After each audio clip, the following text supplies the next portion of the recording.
Hello everyone. जो आज का टॉपिक है हमारा वो है types and sources of air pollution. Air pollution refers to the undesirable change in natural characteristic of atmosphere due to contamination of indoor outdoor environment by any chemical, biological and physical agent। जो हमारा air pollution है inside भी है, घरों के अंदर भी है, आउटसाइड द एनवायरनमेंट भी है। उसमें कोई केमिकल या बायोलॉजिकल या फिजिकल एजेंट आ जाता है जिसकी वजह से जो हमारी साफ एयर है वो पॉल्यूट हो जाती है। तो हम इसके डिस्कस करेंगे टाइप्स एंड सोर्सेज। तो सबसे पहले मैं सोर्सेज डिस्कस करूंगी। Sources of air pollution, natural sources and anthropogenic sources. So natural sources, air pollution that release by natural calamities cause natural source of air pollution. Anthropogenic, that is caused by man-made activities, और इसके examples हैं। Natural source में क्या examples है हमारे पास है, forest fires है, वॉल्केनिक इरप्शंस है, डस्ट स्टॉर्म है, पोलन ग्रेन्स है। तो ये एयर पोल्यूशन कॉज करते हैं। जब फॉरेस्ट फायर, जब आग जंगलों में आग लगती है तो कितना धुआं निकलता है, वो एयर पोल्यूशन कॉज करता है। वॉल्केनिक इरप्शन से जो उनकी गैसेस निकल रही है वो हार्मफुल गैसेस भी हैं कई,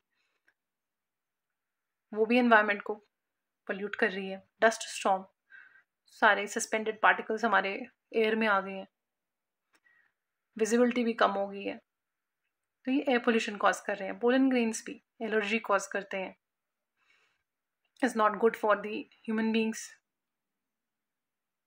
तो ये भी एक पोल्यूशन माना जाता है नेचुरल सोर्स का। सो मैन मेड में हमारे पास जो एग्जाम्पल्स है वो तो पता ही है सबको। इंडस्ट्रियल एयर पोल्यूटेंट, सबसे गाड़ियों का धुआं, automobile emission, agrochemicals, fertilisers, pesticides, weedicides, fungicides और क्या क्या नहीं, एक्सीडेंटल न्यूक्लियर और केमिकल एमिशंस, इवन वॉर वगैरह में भी हमारे बहुत ज़्यादा एयर पोल्यूशन कॉज होता है। नेक्स्ट टाइप जो हमारे हैं, नेक्स्ट टाइप नहीं sorry source of air pollution है हमारे पास, वो है point source and diffuse sources. Point sources, air pollution from single identifiable source. Diffuse source, air pollution from diffusible form of source, एकदम diffuse हो जाता है। तो जो पॉइंट सोर्स के एग्जाम्पल है वो है हमारे पास चिमनी है, फैक्ट्री स्मोक है, थर्मल पावर प्लांट्स है। और जो डिफ्यूज सोर्स है वो है fertilisers, pesticide spray, get diffuse in air, forest fires, ये भी डिफ्यूज सोर्स है। Now next we will discuss the types of air pollution. Now next we will discuss the types of air pollutants. Primary air pollutant and secondary air pollutant. ये important topic है, इस topic का भी important topic है। Primary air pollutant, secondary air pollutant. तो primary में substances which are directly emitted from the source and remain in that form, that is considered to be the primary air pollutant, and the substances which formed by the chemical reaction between the primary pollutants is considered to be as the secondary air pollutant. तो primary air pollutant का मतलब है जो जैसे release हो रहे हैं उसी फॉर्म में हमारे एयर में है और कॉज कर रहे हैं एयर पोल्यूशन, उसको प्राइमरी एयर पोल्यूटेंट बोलते हैं। सेकेंडरी जो क्या करते हैं कि कुछ प्राइमरी पोल्यूटेंट्स आपस में रिएक्ट कर गए और कुछ नया उन्होंने बनाया, नया सब्सटेंस बना दिया, तो उसको सेकेंडरी पॉल्यूटेंट हम बोलते हैं, जो कि और भी ज़्यादा हार्मफुल होते हैं प्राइमरी पॉल्यूटेंट से। प्राइमरी पॉल्यूटेंट के जो हमारे पास एग्जांपल्स हैं, smoke, fumes, ash, dust, nitric oxide, sulphur dioxide, dust, particulate matter और वोलेटाइल ऑर्गेनिक कंपाउंड्स, तो ये हमारे प्राइमरी पॉल्यूटेंट्स हैं। Secondary pollutants like PAN peroxyacetyl nitrate, smog, ozone, sulphur dioxide, nitrogen dioxide, secondary particulate matter, acid rain, सारे examples हैं secondary pollutant की, और ये इंपॉर्टेंट टॉपिक है। नेक्स्ट टाइप ऑफ पॉल्यूटेंट्स है biodegradable air pollutants and non biodegradable air pollutants.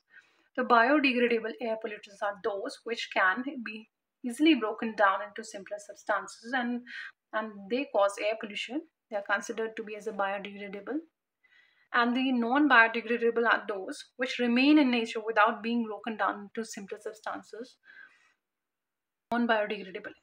Like plastic, radio active waste, radiations environment में रहेगी, plastic, nano plastic waste और इलेक्ट्रॉनिक वेस्ट, छोटे छोटे हमारे जो एयर में रहता है, उसको हम कंसिडर करेंगे as a non biodegradable source.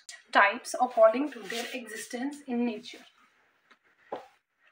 मतलब वो नेचर में कैसा है, वो पोल्यूटेंट कैसा है, उसके बेसिस पे मैंने डिस्क्राइब करा है। तो quantitative pollutants, quantitative air pollutants are those which are already present in nature, but they can become pollutants when their concentration increases the threshold limit.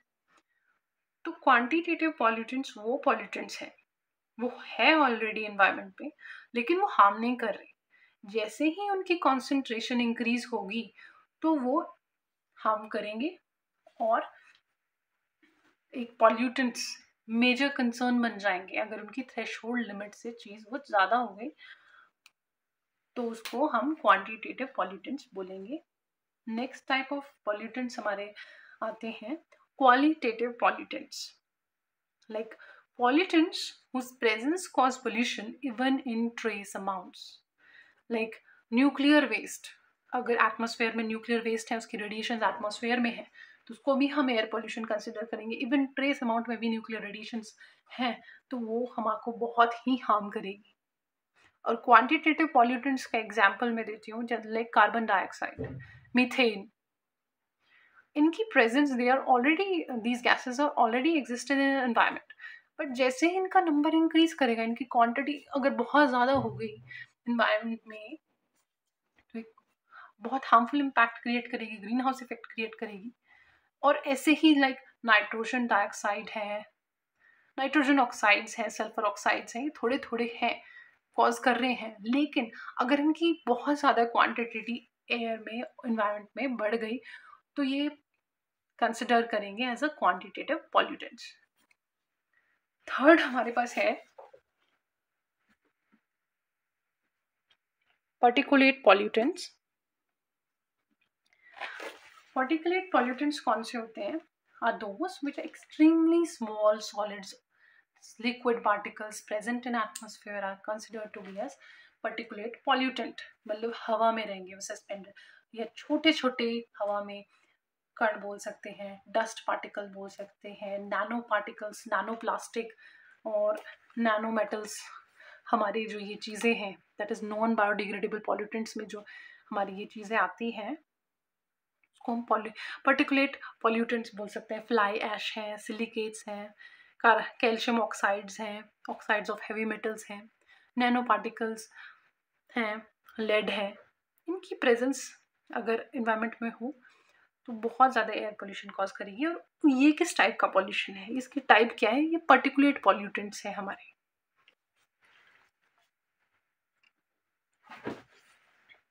तो इसके एग्जांपल्स मेटालिक ऑक्साइड्स भी हो सकते हैं, सूट है, dust, fumes, mist, less than 10 micrometre इनका size होता है। फोर्थ कैटेगरी जो हमारे पास है वो है गैसियस पॉल्यूटेंट्स। गैस, अब ऐसी कौन सी हार्मफुल गैसेस हैं जो हमारे एटमॉस्फेयर को पॉल्यूट कर रही है? CFCs, chlorofluorocarbons, ozone, carbon dioxide, nitrogen dioxide, carbon monoxide, sulphur dioxide, और VOCs, वोलेटाइल ऑर्गेनिक कंपाउंड्स, जैसे कि benzene, ethylene, methane, radon, fuel oil, gasoline, natural gas, photochemical smoke. ये सारी चीज़ें हमारे गैसियस पोल्यूटेंट्स बनाती है, एयर में गैसियस पोल्यूटेंट्स हैं। इसके एग्जांपल्स आप नोट करें। नेक्स्ट हमारे पास मैं जो डिस्कस करूँगी वो है पर्टिकुलेट पॉल्यूटेंट्स। इसकी हमारे पास फर्दर टाइप्स हैं, इसलिए मैं इसको डिस्कस करूँगी। तो पर्टिकुलेट पॉल्यूटेंट्स में भी हमारे पास 3 टाइप है। एक हैवी पार्टिकल्स हैं हवा में जो हमारे, और एक उसी में सस्पेंड करेंगे, सस्पेंडेड पार्टिकुलेट मैटर है। थर्ड कैटेगरी है नैनो पार्टिकल्स। जो हैवी पार्टिकुलेट मैटर है वो सेटल कर जाएगा, जैसे अगर डस्ट स्टॉर्म है या हवा चली बहुत ज़ोर से, उसके साथ उड़ के वो हवा में जाएगा तो हैवी पार्टिकुलेट मैटर बनाएगा, सेटल हो जाएगा सम टाइम। काफ़ी टाइम के बाद जब तूफान शांत हो जाएगा, जब सारी चीज़ें बैठ जाएगी, तो जो वहाँ का एयर पोल्यूशन, जो भी पोल्यूशन कॉज हुआ वो बैठ जाएगा। और इसका जो साइज़ है that is more than 10 micrometre. Second category जो हमारी आती है वो है suspended particulate matter. Suspended particulate matter, इनका जो साइज है वो 10 माइक्रोमीटर से लेस है और ये हवा में ही रहते, हवा में ही रहेंगे, सस्पेंड करेंगे, that's why they are considered to be as a suspended particulate matter. इनका जो साइज है, please note it down carefully. Third हमारे पास है नैनो पार्टिकल मैटर, बहुत ही छोटा लेकिन एयर पोल्यूशन कॉज कर रहा है, लेस देन 0.02 माइक्रोमीटर, एरोसोल्स इसमें आ गए हमारे। नेक्स्ट जो मैं डिस्कस करने वाली हूँ वो है क्राइटेरिया एयर पोल्यूटेंट्स, कैप्स। तो क्राइटेरिया एयर पोल्यूटेंट्स जो हमारे हैं, the pollutant that account for the most of air pollution, सबसे ज़्यादा जो पोल्यूशन कॉज करेंगे उसको हम बोलेंगे कि इन्हीं का जो मेजर रोल प्ले कर रहे हैं वो क्राइटेरिया एयर पोल्यूटेंट्स कॉज कर रही है। तो इसका जो एग्जांपल्स है वो है सल्फर डाइऑक्साइड, जो पहला हमारा है, that is sulphur dioxides cause acidic precipitation, source volcano है, पावर प्लांट है, बर्निंग ऑफ कोल। तो सल्फर डाइऑक्साइड क्या कॉज करता है? Acid rain, acid precipitation, sulphur dioxide की कंसंट्रेशन इंक्रीज हो गई और वहाँ पे अगर बारिश हो रही है तो उसके साथ वो ग्राउंड पे आएगी और ग्राउंड पे सब्सटेंसेस है उनको कोरोड करेगी, खराब करेगी, प्लांट्स के लिए भी खराब होगा। सो सल्फर डाइऑक्साइड इनहेल भी ऐसे करी जाएगी तो भी वो बहुत हार्मफुल है। So sulphur dioxide is considered to be as a criteria air pollutant. Next हमारे पास है ओजोन, सेकेंडरी पोल्यूटेंट है, make photochemical smoke, it's a key component in the photochemical smoke. Ozone अगर ट्रोपोस्फेयर ओजोन बन गई वहां पे, that is a poisonous gas. Third हमारा जो क्राइटेरिया एयर पोल्यूटेंट है टोटल सस्पेंडेड पार्टिकल्स, टीएसपी। इसके सिर्फ जो नाम है वो याद होने चाहिए कि कौन कौन से। The total suspended particle are basically primary pollutant, but some form secondary pollutant. It consists of soot, dust, tiny liquids, natural sources of TSP like volcanic, forest fires, and desert lands. तो ये total suspended particle भी हमारा बहुत ज़्यादा air pollution cause करता है। तो criteria air pollutants के अंडर ये, इसमें जो हमारे पास रेंज है PM10 particulate matter course particles हैं, 2.5 से 10 माइक्रोमीटर की रेंज में एग्जिस्ट करते हैं, और जो पार्टिकुलेट मैटर 2.5 फाइन पार्टिकल्स हैं उनका जो साइज होगा that is less than 2.5 micrometre. Next जो क्राइटेरिया एयर पोल्यूटेंट है that is nitrogen dioxide, nitrogen oxides, nitrogen के oxides, nitrogen dioxides, N2O5 and NO, nitrogen oxide, dioxides और dinitrogen, formed by bacteria in soil, helps in organic plant growth. Sources are vehicle exhaust, power plant release, cause acid rain. It is a pungent irritant gas, brown red color, cause pulmonary edema. तो इसके sources भी मैंने इसमें लिखे हैं short में, क्या damage कर रहा है, क्या डिजीज कॉज कर रहा है और इसका नेचर कैसा है।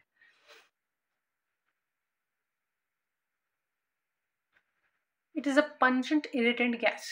कई बार हमने केमिस्ट्री लैब्स में भी देखा होगा कि ये जो नाइट्रोजन की ऑक्साइड्स हैं बहुत ही शार्प और पंजेंट स्मेल होती है इनकी, ब्राउन फ्यूम्स और कलर भी इनका होता है, और अगर ये इन्वायरमेंट में हो तो ये कॉज करता है पल्मोनरी एडिमा, फॉर्म्ड और भी रेस्पिरेटरी डिजीज कॉज करता है ये। तो हमारे पास नेक्स्ट जो है वो है carbon monoxide. Carbon monoxide is a colorless, odorless, tasteless gas. Affects the central nervous system of human beings. Gas is emitted when vehicle burn gasoline, kerosene oil, coal burning, wood stoves. ये use जैसे पुराने time में तो बहुत ही ज़्यादा ये use करते थे, तो कार्बन मोनोऑक्साइड ये रिलीज़ करते हैं। और कार्बन मोनोऑक्साइड बहुत ही हार्मफुल है क्योंकि इसकी जो कैपेसिटी है हमारे ब्लड के साथ अटैच होने की, that is higher than oxygen. So ये अगर हमारे ब्लड में मिल गया तो क्या करेगा, हेडेक हो जाएगी, मेंटल अलर्टनेस हो जाएगी, एकदम अनकॉन्शियसनेस हो जाएगा, हार्ट भी डैमेज हो जाएगा, समटाइम डेथ भी हमने काफ़ी बार सुनी है कि डेथ हो जाती है इससे, कार्बन मोनोऑक्साइड से। या फिर कोल बर्निंग की, कोल रखा है, जल रहा है कमरे में और कमरा बंद है, कहीं से वेंटिलेशन नहीं है, तो कार्बन मोनोऑक्साइड एक्यूमुलेट हुई और पता चला कि वो इंसान, उसकी डेथ हो। क्योंकि ऑक्सीजन से ज़्यादा इसकी बाइंडिंग है हमारे हीमोग्लोबिन के साथ। ये कहाँ, ये हमारा स्मॉग में भी, फॉर्मेशन में भी ये कार्बन मोनोऑक्साइड यूज हो रही है। सरफेस ओजोन में भी इसका रोल है, carbon monoxide. Surface ozone that means troposphere ozone poisonous gas बन जाएगी।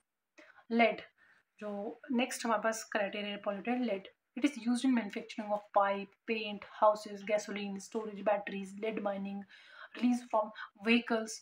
और जो लेड है वो ब्रेन और किडनी डैमेज के लिए रिस्पॉन्सिबल है हमारा।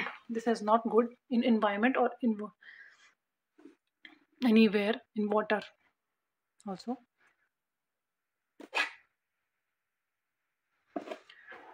So अब आती है हमारे पास कार्बन डाइऑक्साइड। कार्बन डाइऑक्साइड वैसे तो हमारे एनवायरमेंट प्रेजेंट ही है, पर अगर इसकी कंसंट्रेशन इंक्रीज होगी इसकी थ्रेशोल्ड लिमिट से, तो क्या करेगी? Depression of central nervous system. और हमारे पास अगर लिक्विफाइड कार्बन डाइऑक्साइड है तो वो क्या करेगी? अगर उसमें हाथ वगैरह डल गया तो फ्रॉस्ट बाइट हो जाएगी, मतलब बिल्कुल नमनेस हो जाएगी। Damage retina, carbon dioxide level अगर ज़रूरत से ज़्यादा हुआ तो रेटिना को डैमेज करेगी, ब्लाइंड स्पॉट हो जाएंगे, बड़े हो जाएंगे। It is released from burning of coal, oil, natural gas, respiration में रिलीज हो रही है, फायर एक्सटिंग्विशर में यूज़ होती है। और एक मेजर गैस है, ग्रीन हाउस गैस है, जो कि अर्थ का टेम्परेचर इंक्रीज करने के लिए रिस्पॉन्सिबल है। नेक्स्ट हमारे पास है hydrocarbons. They are composed of hydrogen and carbon.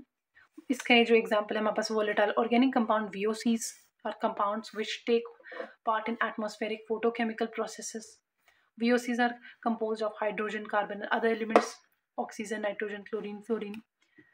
और इसके जो सोर्सेज है हमारे पास है ऑटो, पेंट शॉप्स और chemical plants, chemical paints, auto emissions, service stations, glues, जितना भी ये केमिकल्स हैं सब के सब हाइड्रोकार्बन रिलीज करते हैं एटमॉस्फेयर में।